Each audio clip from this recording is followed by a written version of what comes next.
ഒരിക്കൽ കൂടി ഏവർക്കും സ്വാഗതം. നമ്മുടെ ഇന്നത്തെ ടോപ്പിക് കപ്പാസിറ്റീവ് ട്രാൻസ്ഡ്യൂസർ. നമുക്കറിയാം എന്താണ് ട്രാൻസ്ഡ്യൂസർ എന്നൊക്കെ നമ്മൾ പഠിച്ചിരുന്നതാണ്.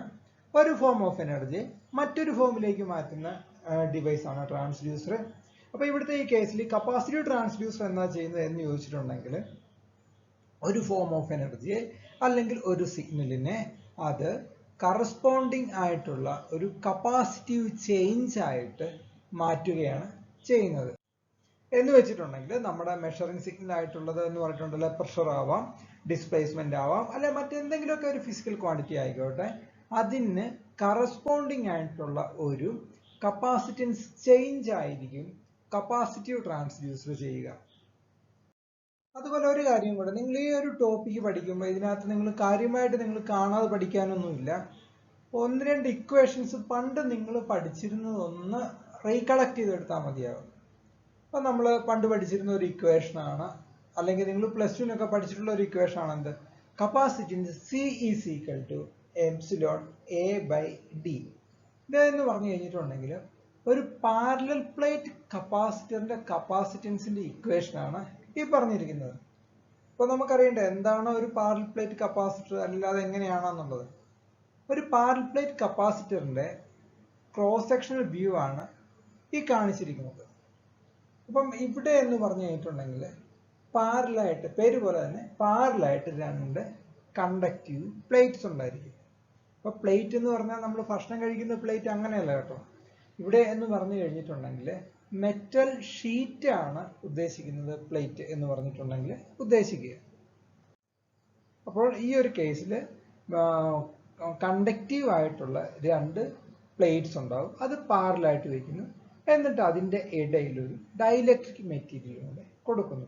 അപ്പൊ ഡൈലക്ട്രിക് മെറ്റീരിയൽ എന്ന് പറഞ്ഞാൽ നിങ്ങൾ ഓർക്കുക, അത് ഇൻസുലേറ്റിംഗ് ടൈപ്പ് മെറ്റീരിയൽ ആണ് എന്ന് പറഞ്ഞിട്ടുണ്ടെങ്കിൽ അതിന് കണ്ടക്ടിവിറ്റി ഉണ്ടാവില്ല. അതേ സ്ഥാനത്ത് നമ്മുടെ പാരലൽ പ്ലേറ്റിന് എന്തുണ്ട്, കണ്ടക്ടിവിറ്റി ഉണ്ട്. അപ്പം കണ്ടക്ടിവിറ്റി ഉള്ള രണ്ട് ഷീറ്റിന്റെ അകത്ത് കണ്ടക്ടിവിറ്റി ഇല്ലാത്ത ഒരു മെറ്റീരിയൽ വെച്ച് കഴിഞ്ഞിട്ടുണ്ടെങ്കിൽ അത് എന്താകും, ഒരു പാരലൽ പ്ലേറ്റ് കപ്പാസിറ്റർ ആയിട്ട് മാറും. അത് കഴിഞ്ഞിട്ട് അതിന്റെ ആ പാരലായിട്ടുള്ള ആ പ്ലേറ്റിന്റെ നടുക്കുന്ന് നമുക്ക് ഇലക്ട്രിക്കൽ കണക്ഷൻ കൊടുക്കാൻ വേണ്ടിയിട്ട് എന്ത് ചെയ്യാൻ പറ്റും, രണ്ട് ടെർമിനലും കൂടെ അങ്ങോട്ട് എടുക്കാം. ഓരോ പ്ലേറ്റിൽ നിന്നും ഓരോ ടെർമിനലും കൂടെ എടുത്തു കഴിഞ്ഞിട്ടുണ്ടെങ്കിൽ നമ്മുടെ കപ്പാസിറ്ററിന്റെ കാര്യം ഓക്കെ. അപ്പൊ അതിന്റെ ഒരു സൈഡ് വ്യൂ ആണ് ഇവിടെ ഞാൻ കാണിച്ചിരിക്കുന്നത്. ചുമ്മാ വെറുതെ അത് മനസ്സിലാക്കാൻ വേണ്ടി അത് കാണിച്ചു എന്നുള്ളത് മാത്രമേ ഉള്ളൂ കേട്ടോ, മറ്റൊരു ഇമ്പോർട്ടൻസ് ഒന്നുമില്ല. അപ്പം ഇതാണ് നമ്മുടെ പാരലൽ പ്ലേറ്റ് കപ്പാസിറ്റർ. അതിന്റെ ഇക്വേഷൻസ് ആണ് ഇവിടെ കൊടുത്തിരിക്കുന്നത്. ഇനി ഈ ഒരു ഇക്വേഷൻസ് നമ്മുടെ പേര് പോലെ തന്നെ അല്ലെ, വളരെ ഒരു നിക് നെയിം പോലെ തന്നെ നമുക്ക് മനഃപ്പാടമായിട്ടുള്ള ഒരു ഇക്വേഷൻസ് തന്നെയാണ്. നിങ്ങൾ പ്ലസ് ടുവിലും 10ാം ക്ലാസ്സിലും ഒക്കെ കപ്പാസിറ്റർ എവിടെ പഠിച്ചിട്ടുണ്ടോ അവിടേക്ക് ഈ ഒരു ഇക്വേഷൻ വന്നിട്ടുണ്ട്, വരാതിരിക്കാൻ പറ്റില്ല. അപ്പം ഈ ഇക്വേഷൻസ് കണ്ടാൽ ഇതിന്റെ എക്സ്പ്ലനേഷൻ വളരെ എളുപ്പമാണ്. Capacitor C is equal to epsilon A by D, where epsilon എന്താണ്, permittivity of the dielectric constant, അല്ലെങ്കിൽ അതിന്റെ ഡൈലക്ട്രിക് മെറ്റീരിയൽ, അതായത് ഡൈലക്ട്രിക് മെറ്റീരിയലിന്റെ ഡൈലക്ട്രിക് കോൺസ്റ്റന്റ് ആണ് നമ്മുടെ എപ്സിലോൺ എന്ന് പറയുന്നത്. അതുപോലെ എ എന്ന് പറഞ്ഞിട്ടുണ്ടെങ്കിൽ area of cross section. Area of cross section എന്തിന്റെ area of cross section, area of cross section of the plate എന്ന് പറഞ്ഞിട്ടുണ്ടെങ്കിൽ, ഇതുകൊണ്ടാണ് ഞാൻ ഈ സൈഡ് വ്യൂ വരച്ചിരിക്കുന്നത് പാരലൽ പ്ലേറ്റിന്റെ. ഈ കാണിച്ചിരിക്കുന്ന ഈ പോയിന്റർ നിങ്ങൾ നോക്കിയേ, ഈ കാണിച്ചിരിക്കുന്ന ഈ ഒരു ഏരിയ ഓഫ് ക്രോസ് സെക്ഷൻ ആണ് അവിടെ ഉദ്ദേശിക്കുന്നത്. ഇനി അതുപോലെ തന്നെ ഡി എന്ന് പറഞ്ഞിട്ടുണ്ടെങ്കിൽ distance of separation between the parallel plate, അതായത് ഫസ്റ്റ് പ്ലേറ്റും രണ്ടാമത്തെ മെറ്റൽ പ്ലേറ്റും തമ്മിലുള്ള ആ ഡിസ്റ്റൻസ് ഓഫ് സെപ്പറേഷൻ ആണ് ഡി എന്ന് പറഞ്ഞാൽ ഉദ്ദേശിക്കുന്നത്. ഓക്കെ. ഇനി അടുത്തത്, ഇതിൽ നിന്ന് നമുക്ക് ഈ ഇക്വേഷനിൽ നമുക്ക് എന്ത് മനസ്സിലാക്കാം, capacitance of a capacitor is proportional to എന്ത് പറയാം, എപ്സിലോൺ, അതായത് ഡൈലക്ട്രിക് കോൺസ്റ്റന്റ്. അതുപോലെ നമുക്ക് എന്ത് പറയാം, capacitance of a capacitor is proportional to area of cross section, ശരിയല്ലേ? അതുപോലെ മൂന്നാമത്തെ എന്ത് കൺക്ലൂഷൻ നമുക്ക് പറയാൻ പറ്റും, capacitance of a capacitor is inversely proportional to the distance of separation between the plate. അങ്ങനെയും നമുക്ക് ഇവിടെ പറയാൻ സാധിക്കും, ശരിയല്ലേ? ഇപ്പോൾ ഒരു ഫിസിക്കൽ ക്വാണ്ടിറ്റിക്ക് കറസ്പോണ്ടിങ് ആയിട്ട്, ഫിസിക്കൽ ക്വാണ്ടിറ്റി എന്ന് പറഞ്ഞിട്ടുണ്ടെങ്കിൽ ഡിസ്പ്ലേസ്മെന്റ് ആവാം, പ്രഷർ ആവാം, ഫോഴ്സ് ആവാം, അങ്ങനെ എന്തോ ആവാം. അപ്പം അതിനനുസരിച്ചിട്ട് ഒരു കപ്പാസിറ്ററിൻ്റെ എപ്സിലോണിനോ അല്ലെങ്കിൽ അതിൻ്റെ എയ്ക്കോ അല്ലെങ്കിൽ അതുമല്ല അതിൻ്റെ ഡിക്കോ, ഡി എന്ന പാരാമീറ്ററിനോ ഒരു ചേഞ്ച് സംഭവിച്ചാൽ ആ കപ്പാസിറ്ററിൻ്റെ കപ്പാസിറ്റൻസ് എന്ത് സംഭവിക്കും? ഒരു ചേഞ്ച് സംഭവിക്കും എന്ന് പറഞ്ഞിട്ടുണ്ടെങ്കിൽ ആ കപ്പാസിറ്റൻസ് വാല്യൂ എന്ന് പറഞ്ഞിട്ടുണ്ടെങ്കിൽ നമുക്ക് എന്ത് പറയാൻ പറ്റും? It is a measure of the quantity to be measured. നമുക്ക് ഏതാണോ മെഷർ ചെയ്യേണ്ടത് അതിൻ്റെ ഒരു മെഷറാണ്, അല്ലെങ്കിൽ അതിൻ്റെ ഒരു റീഡിങ് ആണ് ആ കപ്പാസിറ്ററിൻ്റെ ചേഞ്ചിൽ വന്നിരിക്കുന്നത് നമുക്ക് പറയാൻ സാധിക്കും. ഇനി ഈ കപ്പാസിറ്റൻസ് എങ്ങനെയാണ് മെഷർ ചെയ്യുക? അത് മെഷർ ചെയ്യാൻ വേണ്ടിയിട്ട് യൂസ് ചെയ്യുന്ന ഇത് എന്ന് പറഞ്ഞിട്ടുണ്ടെങ്കിൽ നമ്മുടെ പൊട്ടൻഷ്യോ ഡിവൈഡർ സർക്യൂട്ട് യൂസ് ചെയ്യാം, അതുമല്ല എന്നുണ്ടെങ്കിൽ ഏതെങ്കിലും ബ്രിഡ്ജ് സർക്യൂട്ട് യൂസ് ചെയ്യാം. അപ്പോൾ സാറിന് ഈ പൊട്ടൻഷ്യോ ഡിവൈഡർ സർക്യൂട്ട് നമ്മൾ റെസിസ്റ്റീവ് ട്രാൻസ്ഡ്യൂസറിലൊക്കെ നമ്മൾ പഠിച്ചതാണ്. അപ്പോൾ അവിടെ യൂസ് ചെയ്യുമ്പോൾ രണ്ട് റെസിസ്റ്റൻസ് ആണ് യൂസ് ചെയ്യുന്നത്. ഒന്ന് ഫിക്സഡ് റെസിസ്റ്ററും പിന്നെ നമുക്ക് മെഷർ ചെയ്യേണ്ട ഇതിൻ്റെ ആ റെസിസ്റ്റൻസ് അതൊരു വേരിയബിൾ റെസിസ്റ്റൻസുമായിട്ട് വെച്ചുകൊണ്ടിരിക്കുന്നത്. അപ്പം ഈ കേസ് വരുമ്പോൾ നിങ്ങൾ ഓർക്കുക, കപ്പാസിറ്ററിൻ്റെ കേസിലുള്ള റെസിസ്റ്റൻസിനെ നമ്മൾ പറയുന്നത് കപ്പാസിറ്റീവ് ഇമ്പിഡൻസ് എന്നാണ് പറയുക. ഇമ്പിഡൻസ് എന്ന ടൈമാണ് കപ്പാസിറ്ററിൻ്റെ റെസിസ്റ്റൻസിന് യൂസ് ചെയ്യുക. കാരണം അവിടെ ഇമ്പിഡൻസ് എന്ന് പറയാൻ കാരണം എന്താണെന്ന് വെച്ചിട്ടുണ്ടെങ്കിൽ റെസിസ്റ്ററിൻ്റെ കേസ് എടുത്തിട്ടുണ്ടെങ്കിൽ റെസിസ്റ്ററിൻ്റെ കേസിൽ അതിൻ്റെ റെസിസ്റ്റൻസിന് ഫ്രീക്വൻസിക്ക് അനുസരിച്ചിട്ടൊരു മാറ്റം ഉണ്ടാവില്ല. എന്ന് പറഞ്ഞിട്ടുണ്ടെങ്കിൽ ഒരു 1K റെസിസ്റ്റർ ആണെങ്കിൽ അത് 1 കിലോ ഹെർട്സിലാണെങ്കിലും 10 കിലോ ഹെർട്സിലാണെങ്കിലും 1000 കിലോ ഹെർട്സിലാണെങ്കിലും ആ റെസിസ്റ്ററിൻ്റെ വാല്യൂവിന് ഒരു മാറ്റം ഉണ്ടാവില്ല, സെയിം വാല്യൂ ആയിട്ട് നിൽക്കും. അതേ സ്ഥാനത്ത് ഒരു കപ്പാസിറ്റർ എന്ന് പറഞ്ഞിട്ടുണ്ടെങ്കിൽ അതിൻ്റെ ആ റെസിസ്റ്റൻസ്, അതിൻ്റെ റെസിസ്റ്റൻസിനെയാണ് നമ്മൾ പറയുന്നത് എന്ത്? ഇമ്പിഡൻസ്, കപ്പാസിറ്റീവ് റിയാക്ടൻസ്, അല്ലെങ്കിൽ നമ്മൾ ജനറലി നമ്മൾ ഇമ്പിഡൻസ് എന്ന് പറയും. ഇൻഡക്ടറിൻ്റെ കേസിൽ നമ്മൾ ഇമ്പിഡൻസ് ആണ് കേട്ടോ പറയാം. അപ്പോൾ ഈ കപ്പാസിറ്ററിൻ്റെ കേസിൽ അതിൻ്റെ ആ ഇമ്പിഡൻസ് ഫ്രീക്വൻസി ആയിട്ട് വളരെ റിലേറ്റഡ് ആണ്. കപ്പാസിറ്റീവ് ഇമ്പിഡൻസിൻ്റെ ഇക്വേഷൻ എന്ന് പറഞ്ഞിട്ടുണ്ടെങ്കിൽ അല്ലെങ്കിൽ കപ്പാസിറ്റീവ് റെസിസ്റ്റൻസിൻ്റെ ഇക്വേഷനാണ് XC is equal to capacitive impedance XC is equal to 1/2πfc. അവിടെ C എന്ന് പറഞ്ഞിട്ടുണ്ടല്ലോ എന്താണ്? Capacitance of that capacitor. പിന്നെ നമുക്ക് പൈ അറിയാം, 3.14 ആണ്, നമുക്കറിയാവുന്ന കാര്യമാണ്. പിന്നെ നമ്മൾ ആരെ അറിഞ്ഞാൽ മതി? എഫ്. എഫ് എന്ന് പറഞ്ഞിട്ടുണ്ടെങ്കിൽ നമ്മൾ അപ്ലൈ ചെയ്യുന്ന വോൾട്ടേജിൻ്റെ ആ ഒരു ഫ്രീക്വൻസിയാണ് എഫ്. അപ്പോൾ ഇതിൽ നമുക്ക് എന്ത് മനസ്സിലാക്കാം? കപ്പാസിറ്റി ഇമ്പിഡൻസ് ഏതിന് ഫ്രീക്വൻസി കൂടുന്നതനുസരിച്ചിട്ട് എന്ത് ചെയ്യും? കുറഞ്ഞുകൊണ്ടിരിക്കും. ശരിയല്ലേ? കാരണം എന്താണ്? ഡിനോമിനേറ്റർ സൈഡിലാണ് എഫ് ഇരിക്കുന്നത്. അപ്പോൾ എന്ത് ചെയ്യും?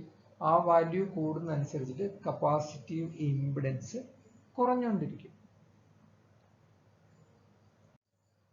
അതുപോലെ ഈ ഒരു ഇക്വേഷൻ വെച്ച് നമുക്ക് മനസ്സിലാക്കാൻ പറ്റും. ഇപ്പൊ കപ്പാസിറ്റീവ് ഇമ്പിഡൻസ് എന്ന് പറഞ്ഞിട്ടുണ്ടെങ്കിൽ അല്ലെങ്കിൽ നമ്മുടെ കപ്പാസിറ്റീവ് ട്രാൻസ്ഡ്യൂസർ ഒരു മെക്കാനിക്കൽ വൈബ്രേഷൻ വേണമെങ്കിലും എന്തുമാത്രം ഒരു മെക്കാനിക്കൽ ആയിട്ടുള്ള വൈബ്രേഷൻസ് ഉണ്ടാക്കുന്നുണ്ട് എന്നുള്ളത് വേണമെങ്കിലും കപ്പാസിറ്റർ വെച്ചിട്ട് നമുക്ക് മെഷർ ചെയ്യാൻ പറ്റും. കാരണം അവിടെ ഫ്രീക്വൻസി എന്നൊരു കമ്പോണന്റ് ഉള്ളതുകൊണ്ട്. അടുത്തതായിട്ട് നമ്മുടെ കപ്പാസിറ്റീവ് ട്രാൻസ്ഡ്യൂസറിന്റെ വർക്കിംഗ് പ്രിൻസിപ്പിൾ. ഇതൊന്നും കാണാൻ പഠിക്കേണ്ട ആവശ്യമില്ല, നമ്മൾ എന്തറിഞ്ഞാൽ മാത്രം മതി. നമ്മുടെ ആ ബേസിക് ഇക്വേഷൻ അറിഞ്ഞാൽ മതി. C is equal to capacitance C is equal to epsilon A/D.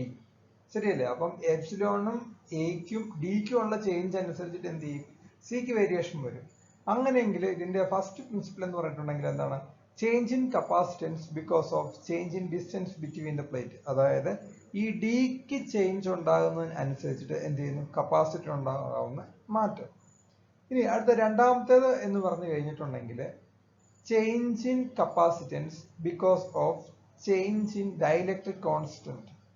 അതായത് ഈ ഇക്വേഷനിലെ എപ്സിലോണിനുണ്ടാകുന്ന ചേഞ്ച് അനുസരിച്ചിട്ട് കപ്പാസിറ്റൻസിനുണ്ടാകുന്ന മാറ്റം. അതുപോലെ തേർഡ് വൺ എന്ന് പറഞ്ഞിട്ടുണ്ടെങ്കിൽ ഇത്രയാണെങ്കിൽ പിന്നെ നമുക്ക് അതും അറിയാം. എന്താണ്? Change in capacitance because of change in active area of cross section. അതായത് ഏരിയ ഓഫ് ക്രോസ് സെക്ഷൻ അനുസരിച്ചിട്ട് കപ്പാസിറ്റർ ഉണ്ടാകുന്ന മാറ്റം. ഇത്രയുമാണ് ഒരു കപ്പാസിറ്ററിന്റെ കപ്പാസിറ്റീവ് ട്രാൻസ്ഡ്യൂസറിന്റെ വർക്കിംഗ് പ്രിൻസിപ്പിള് ബേസ് ചെയ്യുന്ന കാര്യങ്ങൾ. Change in capacitance because of change in the distance between the plates. അതായത് നമ്മുടെ കപ്പാസിറ്റൻസിന്റെ ഇക്വേഷൻ നമുക്കറിയാം.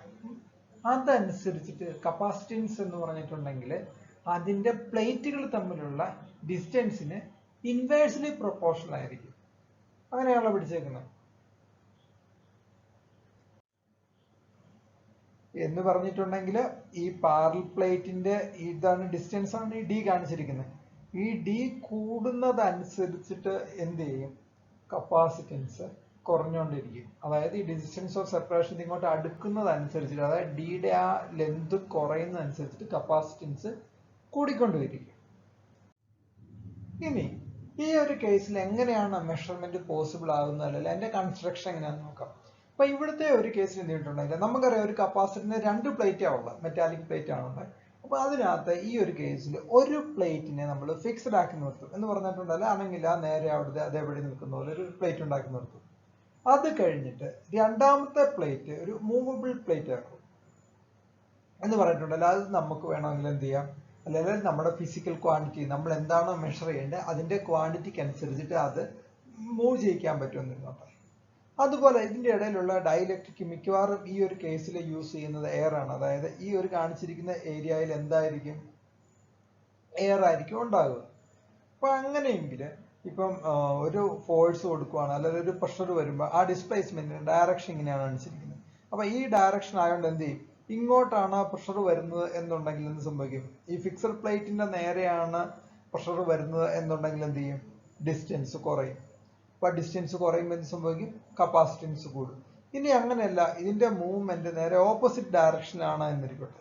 അങ്ങനെയാണെങ്കിൽ എന്ത് സംഭവിക്കും? അതായത് മൂവ്മെന്റ് ഈ ഒരു ഡയറക്ഷനിൽ പോയാൽ നമ്മുടെ ഡിസ്റ്റൻസ് ഓഫ് സെപ്പറേഷൻ എന്ത് സംഭവിക്കും?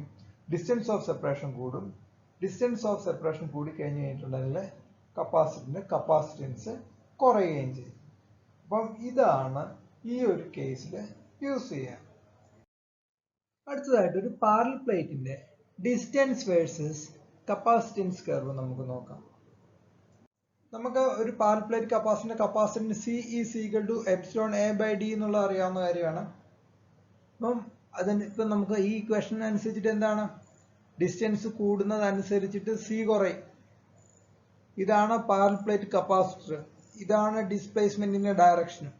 അപ്പം ഈ ഒരു ഡയറക്ഷനിൽ നിങ്ങൾ നോക്കിയേ, ഈ ഒരു ഡയറക്ഷനിലോട്ട് മൂവ് ചെയ്താൽ, അതായത് ഇവിടുന്ന് റൈറ്റിൽ നിന്നും ലെഫ്റ്റിലേക്കാണ് ആ മൂവ്മെന്റ് വരുന്നത് എന്നുണ്ടെങ്കിൽ ഡിസ്റ്റൻസ് എന്താവും? ഡിസ്റ്റൻസ് കുറയും. ഡിസ്റ്റൻസ് കുറയുമ്പം C കൂടുതലായിരിക്കും എന്ന് പറഞ്ഞിട്ടുണ്ടെങ്കിൽ D കുറയുന്നതനുസരിച്ചിട്ട് C കൂടുതലായിരിക്കും. ഇപ്പൊ D ഏറ്റവും കുറഞ്ഞാൽ C ഏറ്റവും മാക്സിമം. ആ രീതിയിലാണ് ഇവിടെ ഒരു മാക്സിമം കപ്പാസിറ്റൻസ് ഇവിടെ കാണിച്ചിരിക്കുന്നത്. ഇനി നിങ്ങളിവിടെ നോക്കിയേ, ഈ ഡിസ്റ്റൻസ് കൂടുന്നതനുസരിച്ചിട്ട് എക്സ് ആക്സിസിലെ ഡിസ്റ്റൻസ് കൂടുകയാണ്. ഈ ഡിസ്റ്റൻസ് കൂടുന്നതനുസരിച്ചിട്ട് എന്ത് ചെയ്യും? ഈക്വേഷൻ അനുസരിച്ചിട്ട് C കുറയും. അതായത് അതുകൊണ്ടാണ് ഡിസ്റ്റൻസ് കൂടുന്നതനുസരിച്ചിട്ട് C ഇങ്ങനെ കുറഞ്ഞു കുറഞ്ഞു വന്ന് ഒരു പരിധി കഴിഞ്ഞ് കഴിയുമ്പോഴത്തേക്കും കപ്പാസിറ്റൻസ് 0 ആയിട്ട് മാറുകയാണ് ചെയ്യുന്നത്. അടുത്തതായിട്ട് change in capacitance because of the change in dielectric constant or permittivity of the material. അപ്പൊ നമുക്കറിയാം, ആ ഇക്വേഷൻ അനുസരിച്ചിട്ട് നമുക്കറിയാവുന്ന ഒരു കാര്യമുണ്ട്. എന്താണ്? Capacitance of a capacitor is directly proportional to the dielectric constant of the material. ശരിയല്ലേ? ഏത് മെറ്റീരിയലാണ്? ഡൈഇലക്ട്രിക് മെറ്റീരിയലിന്റെ ഡൈഇലക്ട്രിക് കോൺസ്റ്റന്റിന് പ്രൊപ്പോർഷണൽ ആയിരിക്കും കപ്പാസിറ്റൻസ്. അങ്ങനെയെങ്കിൽ നമ്മുടെ കൊടുക്കുന്ന, അല്ലെങ്കിൽ നമുക്ക് മെഷർ ചെയ്യേണ്ട ഒരു ഫിസിക്കൽ ക്വാണ്ടിറ്റി വെച്ചിട്ട് ആ കപ്പാസിറ്ററിന്റെ ഡൈഇലക്ട്രിക് കോൺസ്റ്റന്റിന് ഒരു ചേഞ്ച് ഉണ്ടാക്കാൻ പറ്റി കഴിഞ്ഞിട്ടുണ്ടെങ്കിൽ എന്ത് സംഭവിച്ചോളും? കപ്പാസിറ്റൻസിന് അതനുസരിച്ചിട്ടൊരു മാറ്റം ഉണ്ടായിക്കൊള്ളും. അതിനുള്ള ഒരു അറേഞ്ച്മെന്റ് ആണ് ഇവിടെ കാണിച്ചിരിക്കുന്നത്. അതിന്റെ ഏറ്റവും സിമ്പിൾ ആയിട്ടുള്ള അറേഞ്ച്മെന്റ് ആണ് ഇവിടെ കാണിച്ചിരിക്കുന്നത്. അപ്പോൾ ഇവിടെ നോക്കുക, നമ്മുടെ രണ്ട് ഫിക്സഡ് പ്ലേറ്റ് ഉണ്ട്, പാരലൽ പ്ലേറ്റ് ഉണ്ട്. ആ രണ്ട് പാരലൽ പ്ലേറ്റ് ഇവിടെ ഫിക്സ്ഡ് ആയിട്ട് നിർത്തിയിരിക്കുകയാണ്. പാരലൽ പ്ലേറ്റ് ഇവിടെ ഫിക്സ്ഡ് ആക്കി നിർത്തിയിരിക്കുന്നു.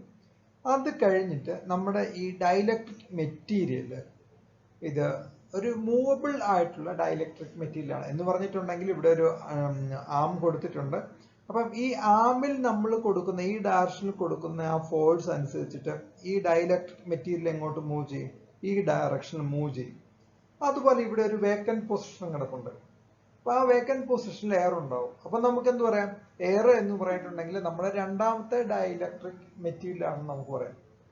ഇനി ഈ ഒരു കേസിൽ നിങ്ങൾ നോക്കി, ഈ ആം ഈ ഒരു ഡയറക്ഷനിലേക്ക് വന്ന് ഈ പാരലൽ പ്ലേറ്റിലേക്ക് കംപ്ലീറ്റ് ആയിട്ട് ഫിൽ ആയി കഴിഞ്ഞിട്ടുണ്ടെങ്കിൽ എന്ത് സംഭവിക്കും, ഡൈഇലക്ട്രിക് കോൺസ്റ്റന്റ് വളരെ കൂടുതലായിരിക്കും. അതിനുശേഷം ഈ ആമിനെ ഈ അപ്പർ സൈഡിലേക്ക് വലിക്കുകയാണ് എന്നുണ്ടെങ്കിൽ എന്ത് സംഭവിക്കും, ഈ ഡൈഇലക്ട്രിക് മെറ്റീരിയൽ മുകളിലേക്ക് മാറും. അതായത് ഇവിടുത്തെ ഈ സ്പേസിൽ എന്ത് സംഭവിക്കും, അല്ലെങ്കിൽ നമ്മുടെ രണ്ട് പാരലൽ പ്ലേറ്റിന് ഇടയിലുള്ള എയറിന്റെ അളവ് കൂടാൻ തുടങ്ങും. അപ്പം എയറിന്റെ അളവ് കൂടുമ്പോൾ ഓവറോൾ ആയിട്ടുള്ള ഡൈഇലക്ട്രിക് സ്ട്രെങ്ത് എന്ത് ചെയ്യാൻ തുടങ്ങും, കുറയാൻ തുടങ്ങും. എന്ന് പറഞ്ഞിട്ടുണ്ടെങ്കിൽ ഇവിടുത്തെ ഡിസ്പ്ലേസ്മെന്റ് അല്ലെങ്കിൽ ഈ ഡിസ്റ്റൻസ്, ഈ മൂവ്മെന്റ് അനുസരിച്ചിട്ട് ആമിൽ നമ്മൾ കൊടുക്കുന്ന ആ ഡിസ്പ്ലേസ്മെന്റ് അനുസരിച്ചിട്ട് ഈ ഒരു കപ്പാസിറ്ററിന്റെ ഓവറോൾ ഡയറക്ടിവിറ്റി, അല്ലെങ്കിൽ ഡയറക്ടിവിറ്റി എന്നല്ലോ പറയാം, ഡൈഇലക്ട്രിക് സ്ട്രെങ്ത്, അതിന്റെ ആ ഒരു പെർമിറ്റിവിറ്റിക്ക് എന്ത് സംഭവിക്കും, ചേഞ്ച് ഉണ്ടാവും. അതിനനുസരിച്ചിട്ട് എന്ത് ചെയ്തോളും, ഈ ഒരു കപ്പാസിറ്ററിന്റെ കപ്പാസിറ്റൻസ് വേരി ചെയ്തോളും. അടുത്തതായിട്ട് change in capacitance because of change in active area of cross section of the plate. നമ്മുടെ ഇക്വേഷൻ അനുസരിച്ചിട്ട് നമുക്ക് എന്തറിയാം, capacitance C is equal to epsilon A by D ആണ്. അതായത് എക്ക് അനുസരിച്ചിട്ട് കപ്പാസിറ്റൻസ് എന്ത് ചെയ്യുന്നു, കൂടുകയോ കുറയുകയോ ചെയ്യുന്നു. എ കൂടുതലാണെങ്കിൽ കപ്പാസിറ്റൻസ് കൂടുന്നു, എ കുറവാണെങ്കിൽ അതായത് ഏരിയ ഓഫ് ക്രോസ് സെക്ഷൻ കുറവാണെങ്കിൽ കപ്പാസിറ്റൻസ് കുറയുകയും ചെയ്യുന്നു. ഇനി ആ ഒരു രീതിയിൽ എങ്ങനെ മെഷർ ചെയ്യാം എന്നുള്ളതാണ് ഇവിടെ ഈ ഒരു ഫിഗറിൽ കാണിച്ചിരിക്കുന്നത്. അപ്പൊ ഇവിടെ നോക്കുക, ഇവിടെ ഒരു പ്ലേറ്റ് ഫിക്സ്ഡ് ആയിരിക്കും, രണ്ടാമത്തെ പ്ലേറ്റ് മൂവബിൾ ആയിരിക്കും. എന്നിട്ട് ഇവിടെ എന്ന് പറഞ്ഞിട്ടുണ്ടെങ്കിൽ ഇതിന്റെ കേസിൽ രണ്ട് പ്ലേറ്റും തമ്മിലുള്ള ഡിസ്റ്റൻസ് ഓഫ് സെപ്പറേഷൻ എപ്പോഴും കോൺസ്റ്റന്റ് ആയിരിക്കും. അതിനകത്തിരിക്കുന്ന ഡൈഇലക്ട്രിക് മെറ്റീരിയലിലും മാറ്റമൊന്നുമില്ല. പക്ഷെ അതിന്റെ ഡയറക്ഷൻ ഓഫ് മൂവ്മെന്റ് അല്ലെങ്കിൽ അതിന്റെ ഡിസ്പ്ലേസ്മെന്റ് നോക്കിയാൽ അറിയാം, ഈ ഒരു ഡയറക്ഷനിലാണ് മൂവ് ചെയ്യുന്നത്. അപ്പൊ അങ്ങനെ വരുമ്പം ഇതിന്റെ ആക്റ്റീവ് ഏരിയ എന്ന് പറഞ്ഞിട്ടുണ്ടെങ്കിൽ, ഇപ്പോഴത്തെ ഈ കേസ് നോക്കി, ആക്റ്റീവ് ഏരിയ എന്ന് പറഞ്ഞിട്ടുണ്ടെങ്കിൽ ഇവിടം തൊട്ട് ഇവിടം വരെയാണ് ആക്റ്റീവ് ഏരിയയുടെ ഒരു പോർഷൻ. ലെന്ത് സെയിം ആയിട്ടുണ്ട്. അതേ സ്ഥാനത്ത് ഇതിന്റെ ബി എന്ന് പറഞ്ഞിട്ടുണ്ടെങ്കിൽ എന്താണ്, ഇത്രയും ഏരിയ ആണ്. അപ്പം ബി ഇൻറ്റു എൽ ആണ് ആക്റ്റീവ് ഏരിയ എന്ന് പറഞ്ഞിട്ടുണ്ടെങ്കിൽ. അപ്പം ഇതിന്റെ ഡയറക്ഷൻ, ഈ ഡിസ്പ്ലേസ്മെന്റ് മൂവ് ചെയ്യുന്ന അനുസരിച്ചിട്ട് ആർക്ക് വ്യത്യാസം ഉണ്ടാവും, ബിക്ക് വേരിയേഷൻ ഉണ്ടാവും. ബി കുറഞ്ഞും കൂടിയിരിക്കും, ശരിയല്ലേ? അതനുസരിച്ചിട്ട് എന്ത് സംഭവിക്കും, ആക്റ്റീവ് ഏരിയയ്ക്ക് വ്യത്യാസം ഉണ്ടാവും. അതായത് ഡിസ്പ്ലേസ്മെന്റ്, ഈ കേസിൽ ഡിസ്പ്ലേസ്മെന്റിന് അനുസരിച്ചിട്ട് എന്ത് ചെയ്യുന്നു, ആക്റ്റീവ് ഏരിയയ്ക്ക് വ്യത്യാസം ഉണ്ടാകുന്നു. അതനുസരിച്ചിട്ട് ഈ കപ്പാസിറ്ററിന്റെ കപ്പാസിറ്റൻസിന് വ്യത്യാസം ഉണ്ടാവും. നാച്ചുറൽ അല്ലേ? ഇവിടെ ഈ കാണിച്ചിരിക്കുന്ന ഈ കർവ് എന്ന് പറഞ്ഞിട്ടുണ്ടെങ്കിൽ നമ്മൾ ഈ കണ്ട ഈ ട്രാൻസ്ഡ്യൂസറിന്റെ ഈ ഡിസ്പ്ലേസ്മെന്റ് വേഴ്സസ് കപ്പാസിറ്റൻസ് കർവാണ് ഇവിടെ ഇത് കാണിച്ചിരിക്കുന്നത്. അപ്പൊ നമുക്കറിയാം ഇക്വേഷൻ ഇതാണ്, C is equal to epsilon A by D ആണ്. അപ്പൊ ഇവിടെ എ എന്ന് പറഞ്ഞിട്ടുണ്ടെങ്കിൽ എന്താണ്, ഓവർലാപ്പിംഗ് ഏരിയ ആണ്.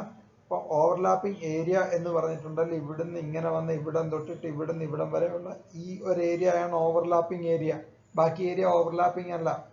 അപ്പൊ അങ്ങനെ വരുമ്പം എപ്പോഴായിരിക്കും മാക്സിമം ഓവർലാപ്പിംഗ് ഏരിയ വരുന്നത്, ഈ പൊസിഷൻ നേരെ ഇതിലേക്ക് ചേർന്ന് വന്നിരുന്ന് കഴിഞ്ഞിട്ടുണ്ടെങ്കിലാണ്. അല്ലെങ്കിൽ ചേർന്നെന്ന് പറഞ്ഞിട്ടുണ്ടെങ്കിൽ ഇതും തമ്മിൽ മാക്സിമം, അതായത് ഒരേ ലെവലിൽ ലൈനിൽ നിന്ന് കഴിയുമ്പോഴാണ് എന്ത് സംഭവിക്കാം, ഓവർലാപ്പിംഗ് ഏരിയ. ആ സമയത്ത് കപ്പാസിറ്റൻസ് ആയിരിക്കും മാക്സിമം കപ്പാസിറ്റൻസ്. അതാണ് നമ്മുടെ ഏറ്റവും മാക്സിമം ലെന്ത് നമുക്ക് മെഷർ ചെയ്യാൻ പറ്റാവുന്നത്. ഇനി അത് കഴിഞ്ഞിട്ട് ഇതിന്റെ ഡിസ്റ്റൻസ് ഈ ഒരു ഡയറക്ഷനിലേക്ക് മൂവ് ചെയ്യുകയാണ്, അതായത് നമ്മൾ റൈറ്റ് സൈഡിലേക്ക് മൂവ് ചെയ്യുകയാണെങ്കിൽ എന്ത് സംഭവിക്കും, ഓവർലാപ്പിംഗ് ഏരിയ, അതായത് ഇതാന്നിരുന്നോട്ടെ നമ്മുടെ സീറോ പൊസിഷൻ. അപ്പൊ അങ്ങനെയെങ്കിൽ ഇവിടുന്ന് റൈറ്റ് സൈഡിലോട്ട് മൂവ് ചെയ്ത് കഴിഞ്ഞിട്ടുണ്ടെങ്കിൽ എന്ത് സംഭവിക്കും, ഇതിന്റെ ഓവർലാപ്പിംഗ് ഏരിയ കുറയാൻ തുടങ്ങും. അതായത് എ കുറയുന്നു. അപ്പൊ എന്ത് ചെയ്യുന്നു, കപ്പാസിറ്റൻസ് ഇങ്ങനെ കുറഞ്ഞു കുറഞ്ഞു പോരുന്നു. അതുപോലെ തന്നെ നോക്കിയാൽ ഈ ഒരു പൊസിഷനിൽ നിന്നും, അതായത് ഇതിന്റെ ഓവർലാപ്പിംഗ് ഏരിയ ഈ ഡയറക്ഷനിലോട്ട് മൂവ് ചെയ്ത്, അതായത് നമ്മുടെ ലെഫ്റ്റ് സൈഡിലോട്ട് മൂവ് ചെയ്തിട്ടുണ്ടെങ്കിൽ എന്ത് സംഭവിക്കും, ആദ്യം മാക്സിമം കപ്പാസിറ്റൻസ് ആയിരുന്നു, അവിടുന്ന് വരുമ്പോൾ എന്ത് സംഭവിക്കും, ഓവർലാപ്പിംഗ് ഈ പൊസിഷനിൽ നിന്ന് ഇങ്ങോട്ട് ഒരുപാട് മൂവ് ചെയ്യുമ്പോൾ എന്ത് സംഭവിക്കും, ഓവർലാപ്പിംഗ് ഏരിയ എന്ത് ചെയ്യാൻ തുടങ്ങും, കുറയാൻ തുടങ്ങുന്നു. അതനുസരിച്ചിട്ട് എന്ത് ചെയ്യും, സിയുടെ വാല്യൂ കുറയുന്നു. അതാണ് ഇവിടെ കാണിച്ചിരിക്കുന്നത്. അങ്ങനെയാണ് ഈ ഒരു കർവ് ഉണ്ടായിരിക്കുന്നത്. അടുത്തതായിട്ട് ഇതിന്റെ അഡ്വാൻറ്റേജസ്, ഈ കേസിൽ ലോഡിംഗ് ഇഫക്റ്റ് കുറവാണ്. അതുപോലെ തന്നെ ഇതിന്റെ ഫ്രീക്വൻസി റെസ്പോൺസ് വളരെ കൂടുതലാണ്. അതുപോലെ സെൻസിറ്റിവിറ്റി കൂടുതലാണ്. പിന്നെ പവർ കൺസപ്ഷൻ വളരെ കുറവാണ്. കാരണം ഇവിടെ കപ്പാസിറ്റർ ഒരു ഐഡിയൽ കപ്പാസിറ്റർ ആണ് എന്നുണ്ടെങ്കിൽ പവർ കൺസപ്ഷൻ 0 ആണ്. പ്രാക്ടിക്കൽ കേസിൽ വളരെ ചെറിയൊരു പവർ കൺസപ്ഷൻ ഉണ്ടാവും. അതേസ്ഥാനത്ത് റെസിസ്റ്റർ ഒന്നും അങ്ങനെയല്ല കേട്ടോ. റെസിസ്റ്ററിന്റെ കേസിലെ പവർ കൺസപ്ഷൻ എന്ന് പറഞ്ഞിട്ടുണ്ടെങ്കിൽ I²R ആണ്. I എന്ന് പറഞ്ഞാൽ അതിനകത്തൂടെയുള്ള കറണ്ട് R, അതിന്റെ റെസിസ്റ്റൻസ്. അപ്പോൾ വളരെ കൂടുതലാണ് ഇവിടെ ഏതിന്റെ കേസിൽ, റെസിസ്റ്ററിന്റെ കേസിൽ. പക്ഷെ ഈ കേസിൽ വളരെ കുറവാണ്. അതുപോലെ ഇതിന്റെ റെസൊല്യൂഷനും കൂടുതലാണ്. അതുപോലെ തന്നെ കപ്പാസിറ്റീവ് ട്രാൻസ്ഡ്യൂസറിന് കുറച്ച് ഡിസഡ്വാൻറ്റേജസ് ഉണ്ട്. ഇതിന്റെ മെഷർമെന്റ് അല്പം കോംപ്ലിക്കേറ്റഡ് ആണ്. അതുപോലെ തന്നെ ഇത് ടെമ്പറേച്ചർ, ഹ്യൂമിഡിറ്റി ഒക്കെ അനുസരിച്ചിട്ട് ഈ കപ്പാസിറ്ററിന്റെ കപ്പാസിറ്റൻസിന് എന്ത് സംഭവിക്കും, കുറച്ചൊരു വ്യത്യാസങ്ങൾ ഉണ്ടാവാറുണ്ട്. അതുപോലെ ഇതിന്റെ ആപ്ലിക്കേഷൻസ് എന്ന് പറഞ്ഞിട്ടുണ്ടെങ്കിൽ ലീനിയർ ആയിട്ടുള്ള അല്ലെങ്കിൽ ആംഗുലർ ആയിട്ടുള്ള ഡിസ്പ്ലേസ്മെന്റ് എന്ത് ചെയ്യാൻ പറ്റും, വളരെ സെൻസിറ്റീവ് ആയിട്ട് അല്ലെങ്കിൽ വളരെ നല്ല രീതിയിൽ ഇത് ഉപയോഗിച്ചുകൊണ്ട് മെഷർ ചെയ്യാൻ പറ്റും. അതുപോലെ ഫോഴ്സ്, പ്രഷർ തുടങ്ങിയവയൊക്കെ ഇത് ഡിറ്റക്ട് ചെയ്യാൻ പറ്റും. അതുപോലെ തൊട്ട് മുമ്പ് നമ്മളൊരു ഡിസഡ്വാൻറ്റേജസ് പറഞ്ഞിരുന്നു. എന്തായിരുന്നു ഡിസഡ്വാൻറ്റേജസ്? ഹ്യൂമിഡിറ്റി അതുപോലെ ഒക്കെ ഇതിനെ വല്ലാതെ ബാധിക്കും എന്ന് പറഞ്ഞിരുന്നു കപ്പാസിറ്ററിനെ. അപ്പൊ അതുകൊണ്ട് വേണമെങ്കിൽ എന്ത് ചെയ്യാമെന്ന് ചോദിച്ചിട്ടുണ്ടെങ്കിൽ ഈ കപ്പാസിറ്റീവ് ട്രാൻസ്ഡ്യൂസറിനെ നമുക്ക് എന്തിനു വേണം യൂസ് ചെയ്യാൻ പറ്റും, ഹ്യൂമിഡിറ്റി മെഷർമെന്റിന് യൂസ് ചെയ്യാൻ പറ്റും. അപ്പം ആ കേസിൽ സാധാരണയായിട്ട് യൂസ് ചെയ്യുന്ന ഡയലക്ട്രിക് മെറ്റീരിയൽ എയർ ആയിരിക്കും, ഓപ്പൺ എയർ ആയിരിക്കും. അപ്പൊ അങ്ങനെയാകുമ്പം ആ എയറിന്റെ ഹ്യൂമിഡിറ്റിക്ക് അനുസരിച്ചിട്ട്, അതായത് ആ ഡയലക്ട്രിക് സ്ട്രെങ്ത് മാറുമല്ലോ, ആ ഹ്യൂമിഡിറ്റിക്ക് അനുസരിച്ചിട്ട് എന്ത് സംഭവിച്ചോളും, അതിന്റെ ഡയലക്ട്രിക് സ്ട്രെങ്ത് മാറും. അതായത് പെർമിറ്റിവിറ്റി ചേഞ്ച് ചെയ്യും. അതിനനുസരിച്ചിട്ട് കപ്പാസിറ്റൻസിനൊരു വ്യത്യാസം ഉണ്ടാകും. എന്ന് പറഞ്ഞിട്ടുണ്ടെങ്കിൽ ഒരു നെഗറ്റീവിനെ നമുക്ക് എന്താക്കി എടുക്കാൻ പറ്റും, ഈ ഒരു കേസിൽ പോസിറ്റീവായിട്ട് നമുക്ക് ഉപയോഗിക്കാൻ പറ്റും. ഇന്നത്തെ ക്ലാസ് നിങ്ങൾക്ക് ഉപകാരപ്പെട്ടു എന്ന് ഞാൻ വിശ്വസിക്കുന്നു. ഉപകാരപ്പെട്ടുവെങ്കിൽ നിങ്ങൾ ഞാൻ സാറിന് പറയുന്നത് പോലെ തന്നെ ലൈക്ക് ചെയ്യുക, ഇല്ല എന്നുണ്ടെങ്കിൽ ഡിസ്ലൈക്ക് ചെയ്യുക. മാത്രമല്ല നിങ്ങൾക്ക് എന്തെങ്കിലും സംശയങ്ങളുണ്ടോ എന്നുണ്ടെങ്കിൽ ഇതിന്റെ കമന്റ് ആയിട്ട് നിങ്ങൾക്ക് ചോദിക്കാം. ഞാൻ ക്ലാരിഫൈ ചെയ്ത് എൻ്റെ മാക്സിമം ഞാൻ ക്ലാരിഫൈ ചെയ്ത് തരാൻ ശ്രമിക്കാം. അതുപോലെ നിങ്ങൾ ഈ ചാനൽ സബ്സ്ക്രൈബ് ചെയ്താൽ ഒരുപാട് സന്തോഷം. Okay, thank you.